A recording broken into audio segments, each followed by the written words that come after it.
Greetings, this is another video overview by the flashlight reviewer Self-Built. Today I'm looking at something a little bit different. It's a diving light from Orcatorch, which is a new manufacturer. They used to be known under the name Brinty, or Brint, not sure how you pronounce that, but they're now called Orcatorch. And this is one of their first models, the D500, which is a diving flashlight. So it's rated for diving, I believe, up to 150 meters, which is a pretty good depth, obviously. As you might guess, it's a very solid light, and I'll go through its full specs in a moment. It's also a 1x18650 light. I don't believe it supports primary cells, but I'll reconfirm that for the full review. Again, as I said, it's a substantial light, obviously meant to withstand the extra pressure and depth. If you take a look even right here at the head, you can probably get a feel. There's a very thick lens there, much thicker than usual. You can see it's maybe slightly opaque, again, because of its increased thickness. You can see at the base of it there's a cool white XML2 emitter with a relatively smooth reflector, obviously designed for throw, which is of course what you would likely to want in an underwater environment to be able to see a fairly good distance. Again, very thick sort of head. You can see very thick O-ring in there as well.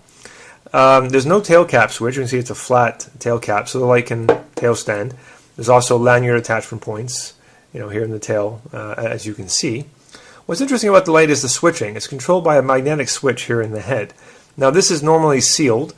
In my case, I can open it up to show you the insides. You're not going to be able to do this on the shipping lights. This was just done for the sake of the review, so you can see the inside. And I'm also just take it apart here so you can see how it works. It's a little bit different from most switches, in that you can see it's actually sealed. So even if I open the switch up, there's no access to electronics. There's just a little flat contact surface there. And here in the switch portion, you can see there's a little magnet at the base of that spring. So all that happens is as you screw this all together, is all you do to switch modes is you're making contact between that little magnet and the contact plate underneath. And that's what switches modes. So it's completely isolated and independent.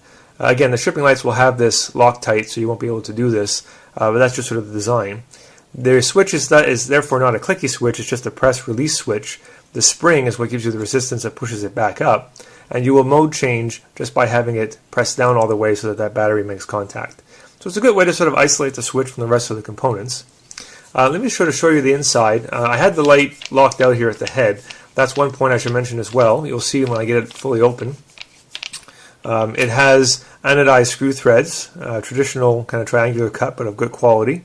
What it means is that and you can see there's just a contact surface here that connects with the inside of the barrel tube there.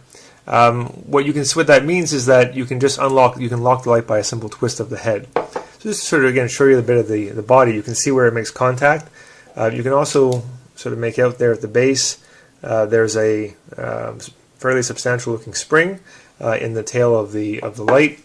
If we look here in the head, you'll see there's just a more kind of traditional flat contact disc, slightly raised, so you should be able to use flat top cells okay.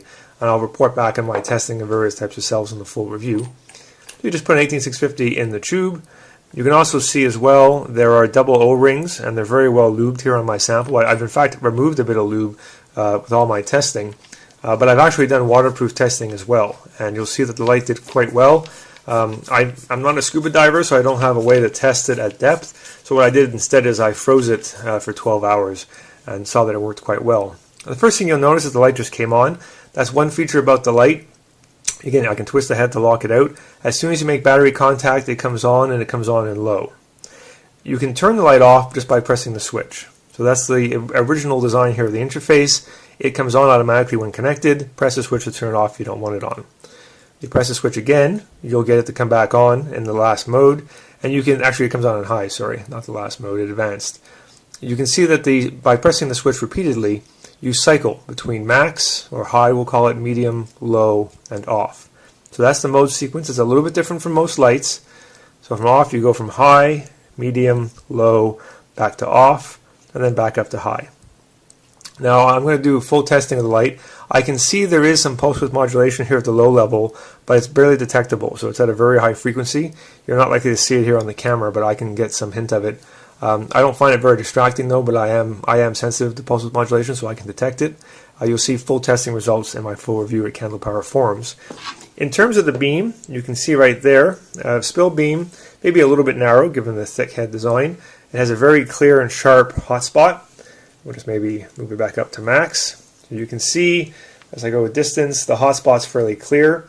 Not an overly sharp demarcation, just kind of a smooth transition, I think, from hotspot to spill, but still a relatively throwy beam. You can see the overall focus of it here.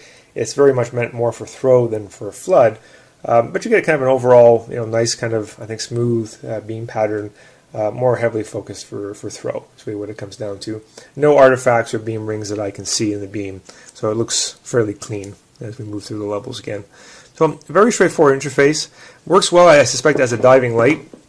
If you look at what comes with it, open up the package here, you'll see there's a number of items. So you get your warranty card, you get your product manual that walks you through the specs and features of the light and how it works. You have a couple of extra O-rings, a generous amount, which is thoughtful because it's important for water safety, waterproofness I mean. You have a standard kind of wrist strap that you often see on sort of diving lights, so you can get it on and tighten up as you need to with this extra kind of rubber attachment.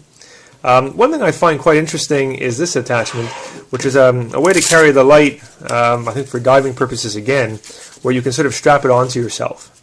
And so I'll do it on this hand.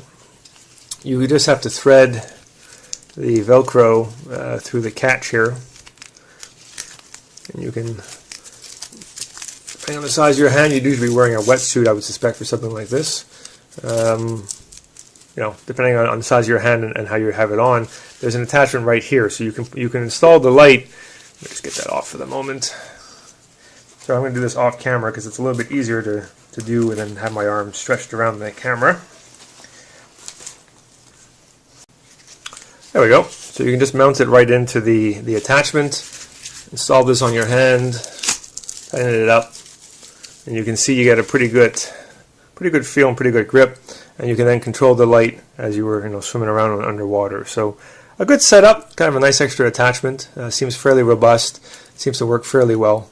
I think it'd be a kind of a good addition for those who are looking for it for this kind of purpose. Nice to see it thoughtfully included for a diving light, because it's certainly something a little bit different that you don't see every day. So anyway, that gives you kind of an overview. You'll see some full testing results for how it performs in my full review, which you'll find at Candle Power Forums. You'll find them in the review forum under the username selfbuilt, or off my personal website at flashlightreviews.ca. Thanks for your time. I hope you found that useful.